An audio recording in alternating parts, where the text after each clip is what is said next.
Morgan went home to think about Schwab's rosy predictions. Schwab went back to Pittsburgh to run the steel business for Andrew Carnegie, while Gary and the rest went back to their stock tickers to fiddle around in anticipation of the next move. It was not long coming. It took Morgan about 1 week to digest the feast of reason Schwab had placed before him. When he had assured himself that no financial indigestion was to result, he sent for Schwab and found that young man rather coy. Mr. Carnegie, Schwab indicated, might not like it if he found his trusted company president had been flirting with the Emperor of Wall Street, the street upon which Carnegie was resolved never to tread. Then it was suggested by John W. Gates, the go-between, that if Schwab happened to be in the Bellevue Hotel in Philadelphia, J.P. Morgan might also happen to be there. When Schwab arrived, however, Morgan was inconveniently ill at his New York home, and so, on the elder man's pressing invitation, Schwab went to New York and presented himself at the door of the financier's library.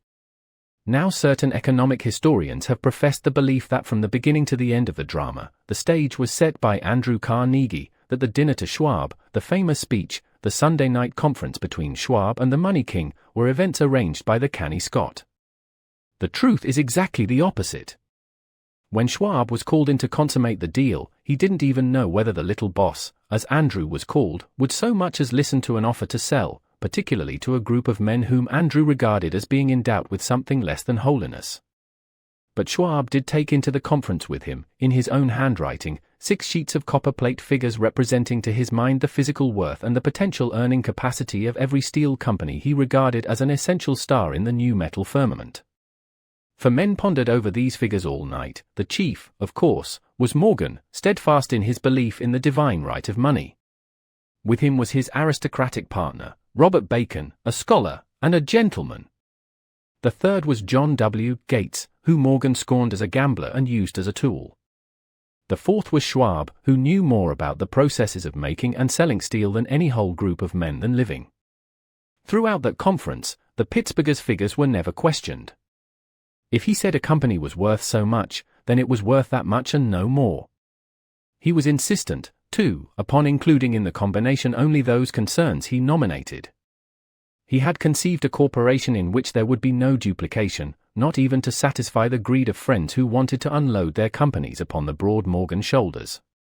Thus he left out, by design, a number of the larger concerns upon which the Walruses and Carpenters of Wall Street had cast hungry eyes. When dawn came, Morgan rose and straightened his back. Only one question remained. "Do you think you can persuade Andrew Carnegie to sell?" he asked. "I can try," said Schwab. "If you can get him to sell, I will undertake the matter," said Morgan. So far so good, but would Carnegie sell? How much would he demand? Schwab thought about $320 million. What would he take payment in, common or preferred stocks, bonds, cash? Nobody could raise $250 million in cash. There was a golf game in January on the frost-cracking heath of the St. Andrews Links in Westchester, with Andrew bundled up in sweaters against the cold and Charlie talking as usual to keep his spirits up. But no word of business was mentioned until the pair sat down in the cozy warmth of the Carnegie cottage nearby. Then, with the same persuasiveness that had hypnotized 80 millionaires at the University Club, Schwab poured out the glittering promises of retirement and comfort of untold millions to satisfy the old man's social caprices. Carnegie capitulated, wrote a figure on a slip of paper, handed it to Schwab and said, "All right, that's what we'll sell for." The figure was approximately $400 million and was reached by taking the $320 million mentioned by Schwab as a basic figure and adding to it $80 million to represent the increased capital value over the previous 2 years. Later, on the deck of a transatlantic liner, the Scotsman said ruefully to Morgan, "I wish I had asked you for $100 million more. If you had asked for it, you'd have gotten it." Morgan told him cheerfully. There was an uproar, of course. A British correspondent cabled that the foreign steel world was appalled by the gigantic combination. President Hadley of Yale declared that, unless trusts were regulated, the country might expect an emperor in Washington within the next 25 years. But that able stock manipulator Keene went at his work of shoving the new stock at the public so vigorously that all the excess water, estimated by some at nearly $600 million, was absorbed in a twinkling. So Carnegie had his millions, and the Morgan Syndicate had $62 million for all its trouble, and all the boys from Gates to Gary had their millions. The 38-year-old Schwab had his reward.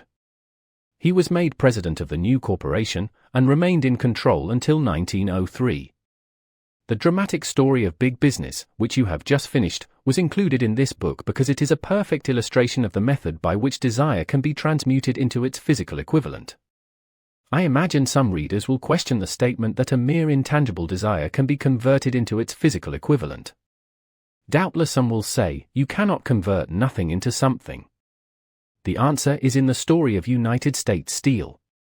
That giant organization was created in the mind of one man. The plan by which the organization was provided with the steel mills that give it financial stability was created in the mind of the same man. His faith, his desire, his imagination, his persistence were the real ingredients that went into United States Steel.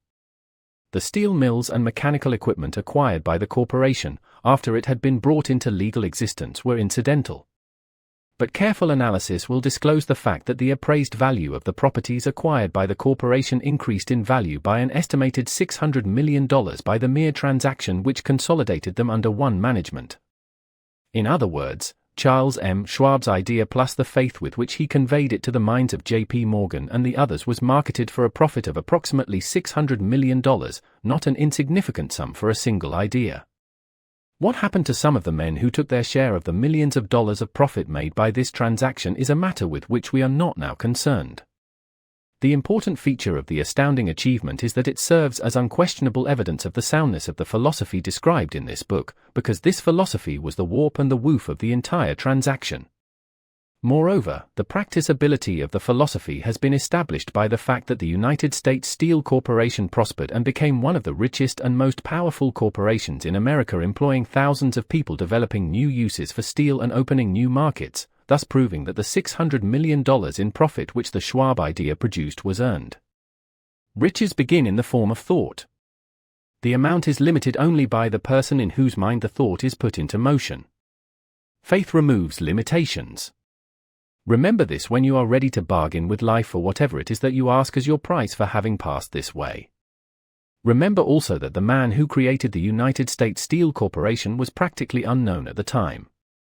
He was merely Andrew Carnegie's man Friday until he gave birth to his famous idea.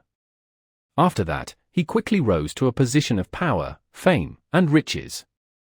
There are no limitations to the mind, except those we acknowledge. Both poverty and riches are the offspring of thought. Chapter for Auto-Suggestion, the medium for influencing the subconscious mind. The third step toward riches. Auto-suggestion is a term which applies to all suggestions and all self-administered stimuli, which reach one's mind through the five senses. Stated in another way, auto-suggestion is self-suggestion. It is the agency of communication between that part of the mind where conscious thought takes place, and that which serves as the seed of action for the subconscious mind. Through the dominating thoughts which one permits to remain in the conscious mind, whether these thoughts be negative or positive is immaterial. The principle of auto-suggestion voluntarily reaches the subconscious mind, and in